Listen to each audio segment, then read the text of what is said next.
Have you ever been told you're not good enough by someone you cared about, by a job you dreamed of, or by a world that didn't seem to see your worth? It stings, doesn't it? That sharp feeling of being dismissed can linger far deeper than we like to admit.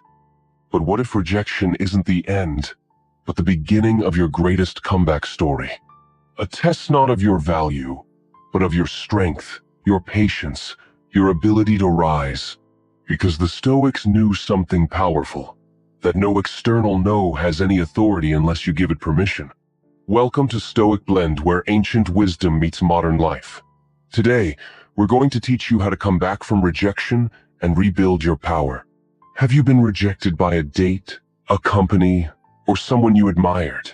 Did it feel like a punch to the soul? You're not alone. But here's the truth. You can rise from it. You can come back stronger, sharper, and more resilient than ever before. Not only is it possible, it's exactly what the strongest minds in history have done. Let's start with your mind. Because in the end, this isn't just a life game, it's a mental game.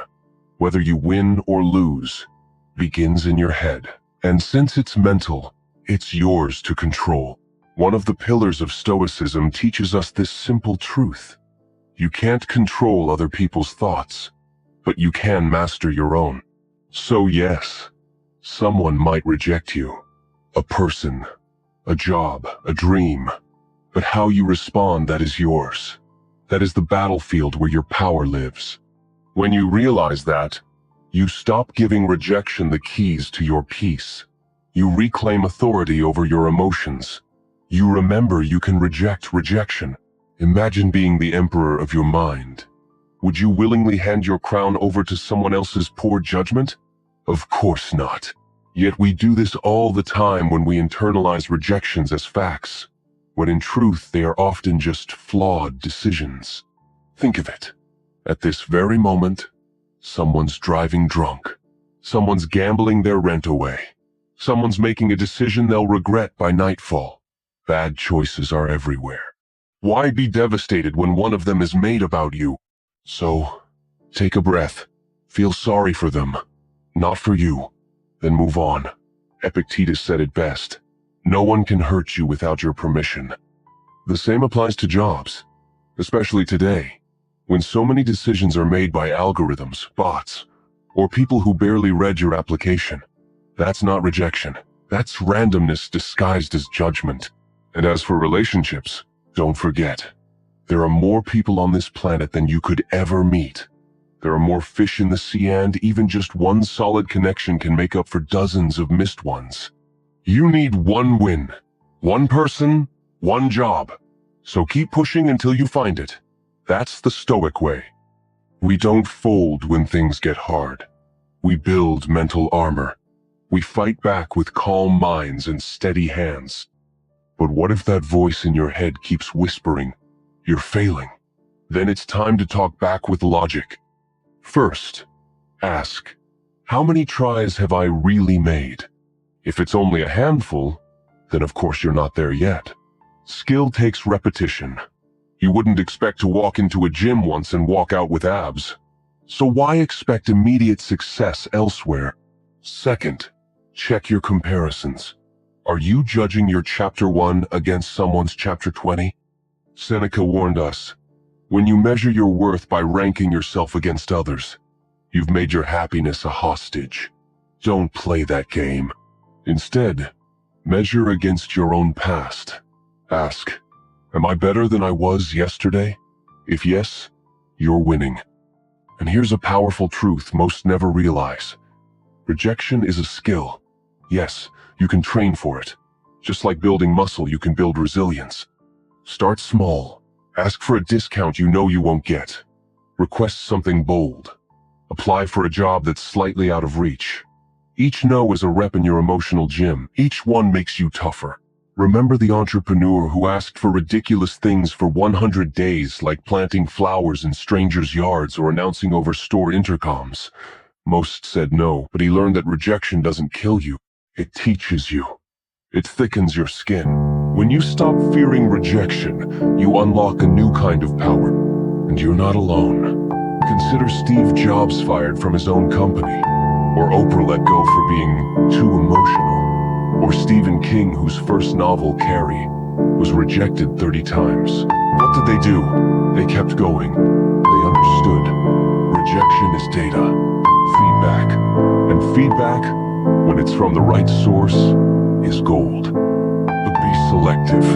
Feedback only matters if it's from someone with experience, insight, and skin in the game. Ignore vague comments like, "It just didn't feel right." That gives you nothing. Instead, seek specifics. "This part was unclear," or "You lost me here." That's how you improve. Don't take advice from people who've never done what you're trying to do. Your uncle, who's never changed jobs, shouldn't guide your career. Your friend who hasn't dated in years shouldn't coach your love life. And if someone offers feedback with anger, arrogance, or an ulterior motive, walk away. Their words aren't worth your peace. Use feedback, not to destroy your confidence, but to build your next move. Because here's the real mindset shift. Rejection is not a stop sign. It's a signal, a signpost pointing toward the version of you that you're becoming. Michael Jordan, cut from his high school basketball team, used that list of doubters as fuel. Every morning, he trained hard or not, in spite of rejection. But because of it, do the same. Keep a journal. Track your wins, 7 small ones. You had a better interview than last time? Celebrate it. You talked to someone new and didn't panic? That counts. Progress isn't always loud, but it is always worth noticing. As Stoics, we believe in action. Seneca said, "The act of living is different from merely being alive." And Epictetus reminded us, "First say to yourself what you would be, and then do what you have to do." Rejection is your proving ground. The obstacle is the way. Use it. Now, respect boundaries. If someone says no, especially in a personal context, accept that. But when the system says no, when the world says no, when luck denies, you keep trying, keep refining, keep moving. Because victory goes not to the most gifted, but to the most persistent. Life is hard. Everyone around you is struggling more than you know. You are not alone. Stoicism isn't about pretending pain doesn't exist, it's about choosing your response. Between each rejection and your next step, pause. Reflect. What patterns do you see? What can you tweak? What can you sharpen? The Stoics divided life into 3 parts. What's good virtue? What's bad vice? And everything else indifferent. Success, wealth, and recognition? Indifferent. Desirable. Yes, but not the source of your worth, because they are not fully in your control. But effort? Growth? Discipline? That's where your power lies. Remember, every no brings you statistically closer to a yes. In sales, it's called the law of averages. In life, it's the law of persistence. Use rejection as training. Use it as firewood. Let each denial heat the furnace of your progress. You don't have to beat everyone. You just have to keep moving. Show up. Improve. Stay in the arena. The Stoics knew this world was competitive, unfair, and full of setbacks. But that's what made it beautiful. It's not about escaping rejection. It's about transforming through it. So the next time someone tells you no, smile softly. Say to yourself, "I'll see you at the finish line." If this message resonates with you, don't forget to like, comment your thoughts, and share this with someone who needs a mental comeback today. Subscribe for more Stoic wisdom every week right here on Stoic Blend.